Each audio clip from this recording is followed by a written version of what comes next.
Welcome to unique coaching. আজকে আমরা দেখব Edexcel O level math B paper 1 2023 session October November paper 1 এর question 18। আমরা এটা সলভ করব।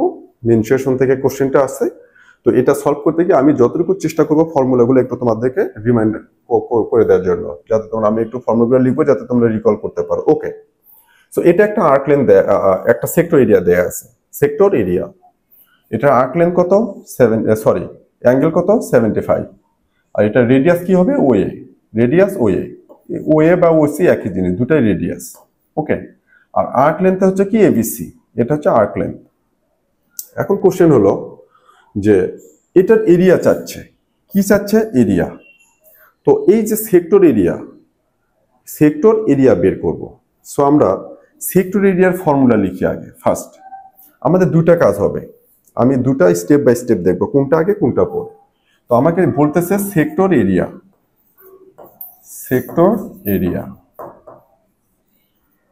ইকুয়াল হচ্ছে theta by 360 into pi R এস স্কোয়ার।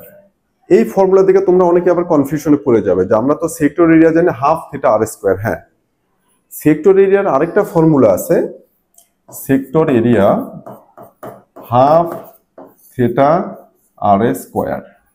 বাট এই যে half theta R square sector area, সেটা কখন হবে যদি অ্যাঙ্গেলটা আমার রেডিয়ান মোডে থাকে। কখন হবে? থিটা যখন কিসে থাকবে? রেডিয়ান মোডে থাকলে এটা। আর এই থিটা বাই 360 কখন হবে? যখন আমার এই থিটাটা কিসে দেওয়া থাকবে? ডিগ্রি মোডে দেওয়া থাকবে। তো এখানে দেখো আমাদের অ্যাঙ্গেলটা কিসে দেয়া আছে? ডিগ্রি মোডে দেয়া আছে। তখন আমি কিন্তু সেক্টর এরিয়ার জন্য এই ফর্মুলা ইউজ করব, থিটা বাই 360 ইন্টু টোটাল এরিয়ার এই থিটা বাই 360 পোর্শন। খুব simple. So theta by 360 pi R square. আর এই sector area half theta R square কখন হবে? যখন এই থিটা অ্যাঙ্গেলটা রেডিয়ান মোডে দেওয়া থাকবে তখন। ওকে, সো আমরা এখন এখানে যেহেতু ডিগ্রি মোডে দেওয়া আছে, আমরা কিন্তু এই ফর্মুলাটা ইউজ করব। এখন এখানে দেখো আমি যে সেক্টর এরিয়া বের করব, এখানে যে বলছে সেক্টর এরিয়া বের করার জন্য আমার তো রেডিয়াস লাগবে। আমার তো এখানে রেডিয়াসটা নাই, অ্যাঙ্গেলটা দেয়া আছে 75, বা রেডিয়াসটা তো লাগবে। রেডিয়াস ছাড়াও কিন্তু আমি এখান থেকে এরিয়া বের করতে পারবো না। গুড।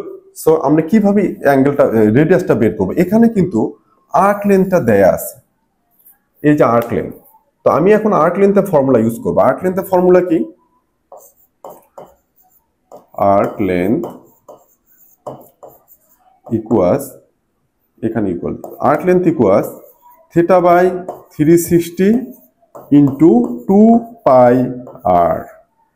এখানে একটা কথা বলি আবার, এই যে আর্ক লেন্থ দিলাম, যদি অ্যাঙ্গেলটা আমার ডিগ্রি মোডে থাকে তখন আমার এই ফর্মুলা হবে। যদি এটা রেডিয়ান মোডে থাকতো তখন কি হতো? আর্ক লেন্থকে এল দিয়ে ডিনোট করলাম, জাস্ট আর থিটা ইউজ করতাম। এটা কখন? যখন রেডিয়ান মোডে থাকবে। এগুলো কিন্তু আমি আননেসেসারি দিচ্ছি ওগুলো। সো আমি কি করব? আমার arc length theta by 360 into 2 pi R. 2 pi R হচ্ছে সারকামফারেন্সের একটা পার্ট আর্ক লেন্থ, এই জন্য থিটা বাই 360 2 পাই আর। আর এরিয়ার একটা পার্ট হচ্ছে সেক্টর এরিয়া, এই জন্য theta by 360 into area pi R square. Complete এরিয়ার থিটা বাই 360 পোর্শন হলে সেক্টর এরিয়া। কমপ্লিট সারকামফারেন্সের থিটা বাই 360 পোর্শনটাই হচ্ছে আর্ক লেন্থ, সারকামফারেন্সের একটা পার্ট, এই জন্য এখানে সারকামফারেন্স ইউজ করব। এখন এই আর্ক লেন্থটা কত দেয়া আছে? 54।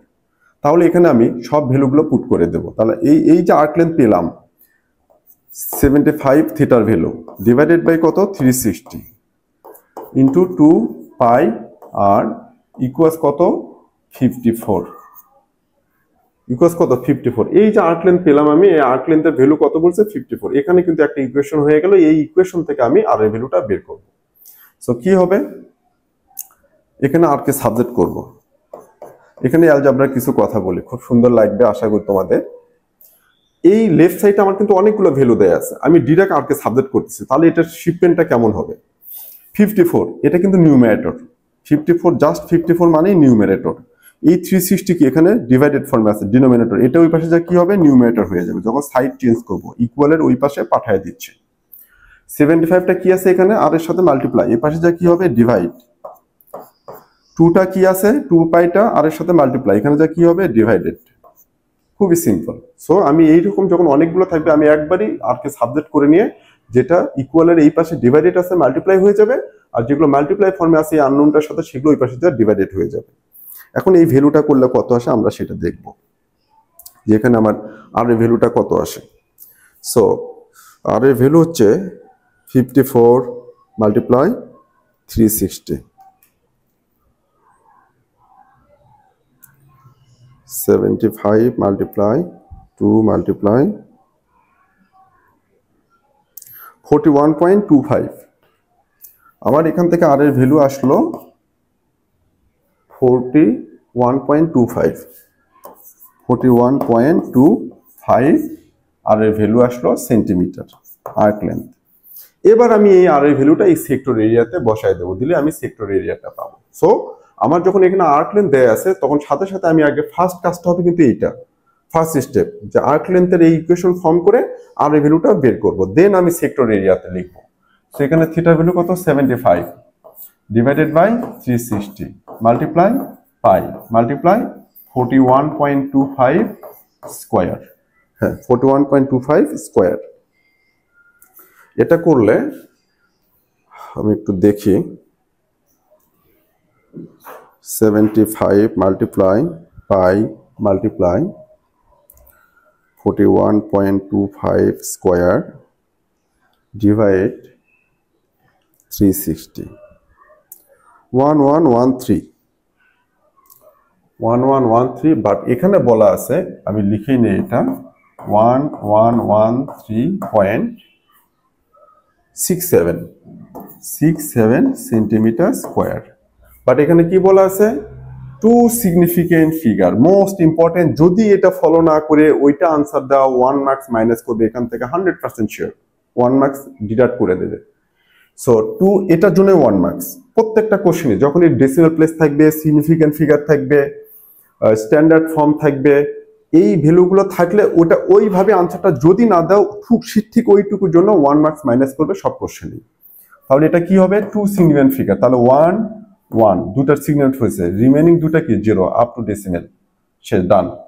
1100 সেন্টিমিটার স্কয়ার। আমি সিগনিফিকেন্ট ফিগার, লোয়ার বাউন্ডারি, আপার বাউন্ড এগুলো নিয়ে অনেক ক্লাস আছে আমার, আমি সেগুলো দিয়েছি অনেকগুলো, আরো অনেক কিছু দেবো আমি। এগুলো আমাদের সাথে থাকলে সাবস্ক্রাইব করে সাথে থাকো, ফলো করো, অনেক কিছু পেয়ে যাবে। সো আশা করি এই কোশ্চেনটা আমি বোঝাতে পেরেছি।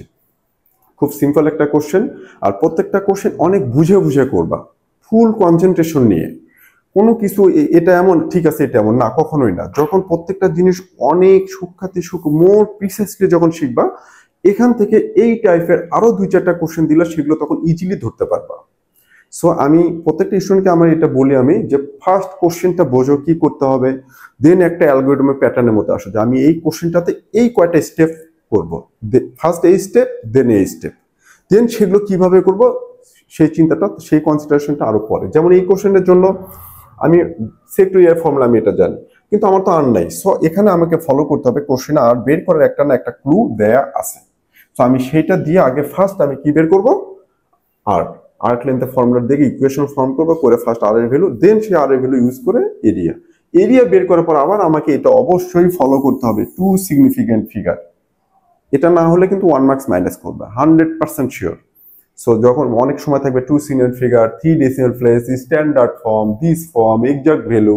যদি এটাতে এক্সাক্ট ভ্যালু বলতো আমি ইন টার্মস অফ পাইয়ে রাখতাম, আমি রেডিয়াসটাও পাইয়ে রাখতাম, এরিয়াটাও ইন টার্মস অফ পাইয়ে রাখতাম যদি এক্সাক্ট ভ্যালু বলতো। কারণ পাই হচ্ছে ইররেশনাল নাম্বার, পাইকে যদি আমাকে এক্সাক্ট ভ্যালু করতে বলে সেটাকে আমি ইন টার্মস অফ পাইয়েই রাখবো।